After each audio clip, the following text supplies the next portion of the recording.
Hello everyone and welcome back to another video. Today we'll be talking about this cool Dreadnought model and we'll be doing a few different weapons for it. We'll be doing the plasma cannon as well as the chain bolter mini cannon. For the plasma we'll be doing blue, hot white OSL effect, kind of just like a standard plasma just on a bigger scale. And for the chain gun we'll be doing this cool Molten effect. Both are relatively easy processes to do. You just need a few different types of paint to get it, mostly fluorescent paint and inks. But without further ado, let's jump right into the process. Looking at our chain gun here, we're going to want to concentrate the heat to the tips of the cannon, where the tips of the muzzles are, and pretty much bring it to the middle. So right where the middle is where we're going to want the darkness of the barrel to come back. So that'll be a black burnt red at the back. Starting off, we'll just use white ink through the airbrush to apply and get good coverage on our barrels and on the plasma cannons, basically to set the base for the colors we'll be adding after. You might need more than one coat, but usually one coat is good enough for this. Our next color here will be fluorescent yellow ink. You can do one coat of this or two. Again, the coverage is what it is. We're really just using it to lay down a bright undercoat for our orange ink to go on top. The fluorescent inks are very translucent, so a lot of them times you're going to need many coats. So just in general, if you don't like the look of it right away, it's because you just need another coat of it. Case in point, our next color, orange, I need to put down at least 3 coats of this color. Here we're just going to cover all that yellow color with this orange fluorescent ink. Again, 3 coats was needed to get what we're looking at here. This is the 3rd coat going on now. So just take your time and just be patient. These inks work amazing, but they sometimes need a few coats. Next, we're going to focus on the back end of the barrels now with a fluorescent red. A light coverage here is fine, one pass, because we're going to be using a red after this anyway, but we're just looking to get a smooth transition, so one layer will work. Next, we move on to normal red ink. We're going to shoot this towards the farthest back we can. We're going to cover actually a good amount of the black left, it's actually a dark metallic, but we're going to cover a good amount of that as well. Just look to get a good transition from orange to fluorescent red to this red. Next, we're going to dry brush on burnt red from Vallejo. Any dark red will work. You can even mix like a normal red in with black for this, but we're just going to start dry brushing the back end of the barrels before we get into part of the gun.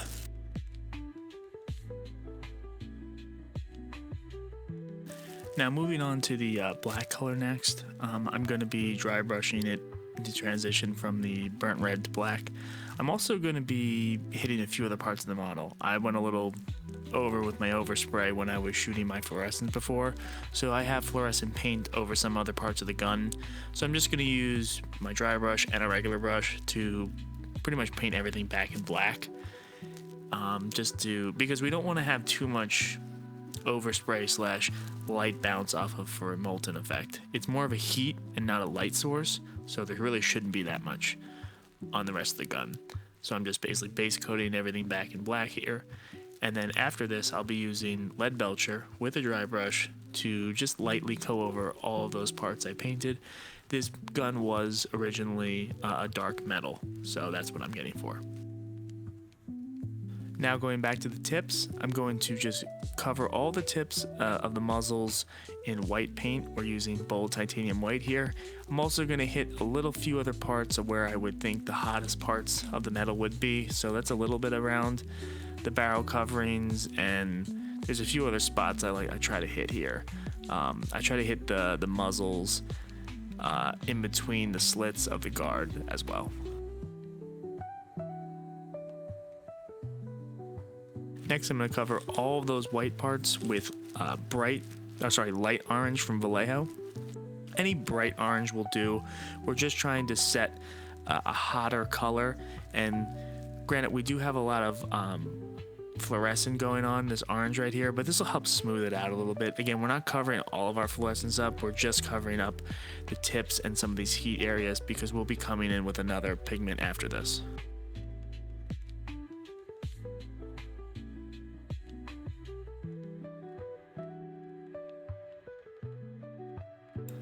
Here comes the good stuff right here. This is liquid fluorescent pigment from AK. This stuff is amazing. It is an enamel based pigment, so it goes on and you might need 1 to 2 coats of this, but be very careful. You cannot get this off. It does not come off with water. You basically got to start over if you get it in the wrong spot. So be very careful. Use a small brush and just apply. It comes out very thin, so you'll know if you need another coat.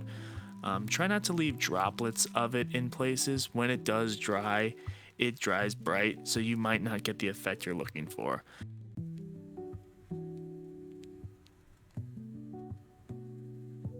Moving on to the plasma weapons, we're just going to cover the coils in white acrylic ink from Liquitex right now. We want to cover the entire coil and a little bit of overspray for a halo. I'm a little messy here, to be honest. I'm going pretty quick, or I'm trying to go quick. I would keep the halos a little smaller than what I'm doing here. It's fine, but as you'll see later, the little overspray, you can see it. Next, we're going to cover all of our white ink with Citadel Frost Art. This is a great color for plasma. We're just going to cover everything, even the overspray, and also shoot a little bit onto the black of the gun or the metallic of the gun. Nothing crazy. It's very translucent. You really can't mess it up too bad. Next on the brush, I'm going to be using dark Prussian blue to cover all of the tops of the coils, basically. So the coils at the bottom should be the hottest, but the coils are meant to diffuse heat, so they should be colder. So I'm using this this darker blue. It's actually pretty mid-range, but I'm covering all the coils up at the tips. You want to use the side of your brush, the side of the tips of your brush. Next, I'm moving on to the fun stuff. I'm using an oil wash with Ammo Mig, one of their oil marker pen things. It's great because it comes in a pretty liquid form already, so all you have to do is add a little bit of mineral spirits to it and you get a great flow. And this is like the easiest thing and one of the funnest things ever. You get to just press your brush up against the model, and capillary action just pulls the oil into all the spots you need it to be. It's very satisfying and it gives a great look. You can use this on any plasma too. It just looks really nice because we're using this giant plasma cannon, but it's the same thing on a small Space Marine model as well. And there you have it. Very simple way to make these weapons really pop. Again, this is on a black Dreadnought model, so again, it's going to look good with the contrast, but they'll look good on any model really. These are pretty simple ways to bump your piece up. Didn't take much time at all to do them in the sense of the steps. There is drying time, but it's worth it in the end. Those things are going to pop off the table, especially something like this where we have a very monotone model with only a few colors on it. If you liked the video, please like, subscribe, share, let me know in comments what you think, and I'll see you guys in the next one. Thanks.